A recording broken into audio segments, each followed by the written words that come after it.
It's time to do some Letterboxd roasting. Let's see who's gonna get roasted today. It looks like contestant number 1 is Andre, who is a member of the Cinemateq community already, so I'm very interested to see what his favorite films are and what bad things I can say about them. He's got Magnolia. What a sad boy, am I right? And then he's also got Network here. That's a good one. It has some lines in it that were used in some metalcore albums that were pretty fun back when I was a teenager. Well, I'm not doing it, you know.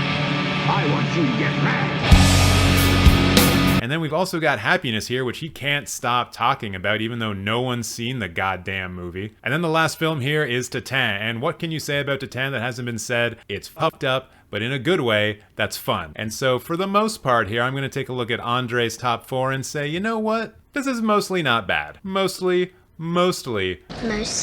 not bad. It looks like he has recently seen Morbius. Ooh, look at this hot take. Terrible. I thought I was the king of one-word reviews, but I guess Andre's trying to take that throne from me. It seems like the next victim is going to be Paco27. I wonder what he's all about. So his favorite films are Swiss Army Man, Little Miss Sunshine, The Batman, and No Country for Old Men. And already we have a giant red flag. The Batman is one of your favorite films of all time? How could that already be your favorite film of all time? Are you 14 years old? I will, however, say that No Country for Old Men rules, and everyone should see that film if they haven't already. Friendo. And Swiss Army Man is a gap in my own personal filmography that I'm going to be filling very, very soon. Okay, hold on. I think this guy is actually trying to be friends with me because his most recent activity is A Trip to the Moon, the film from 1902 directed by Georges Méliès that I absolutely want to get tattooed onto my body. All right, Paco27, I forgive you. You're actually cool, and I will roast you no further. And next on the roasting list is Ozark Tom. I wonder what kind of trash he watches. Well, it seems that Ozark Tom has an affinity for American films made in the last 15 years because he's got Arrival,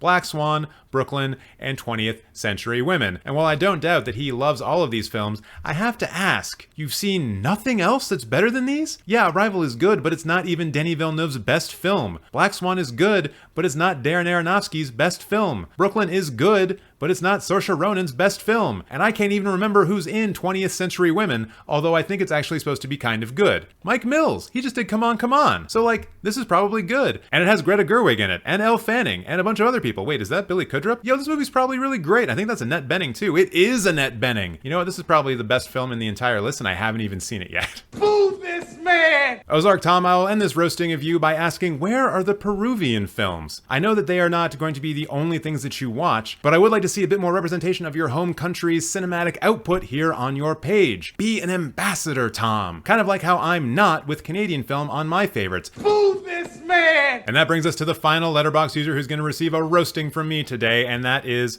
Survivor BTL. I don't know what that means, but when you come into one of my film lists called Cinephiles Recommend Films You Probably Haven't Seen, and then comment, I've seen a lot of these, you best believe you're getting roasted, kid. My first appraisal of this profile is, who in the hell is this person? They say that they're a whore for art house cinema and their short films don't get ratings. They're also in a Wong Kar-wai film and they don't have any favorite films, just recent activity. And from the looks of it, one of them is A Solar Flare, The Color Blue, a Martin Scorsese film that is not that well liked, and a film called Box from 1982. I don't know what to make of this. Let's look at his review of The Irishman. Becomes terrible after the first hour, just like Goodfellas. Is that a micro review of Goodfellas inside a review of The Irishman? Why would you do that? He's a big boy. He knows what he said. I don't know, Survivor BTL. I don't know about you. Although maybe you earn yourself a bit of a reprieve with your review of Box, which is, and I quote, tripping balls right now. I assume that is a fair analysis. If you would like your Letterboxd profile to get roasted, then please follow me and then I will. That's how this works. It's a very simple way of doing business.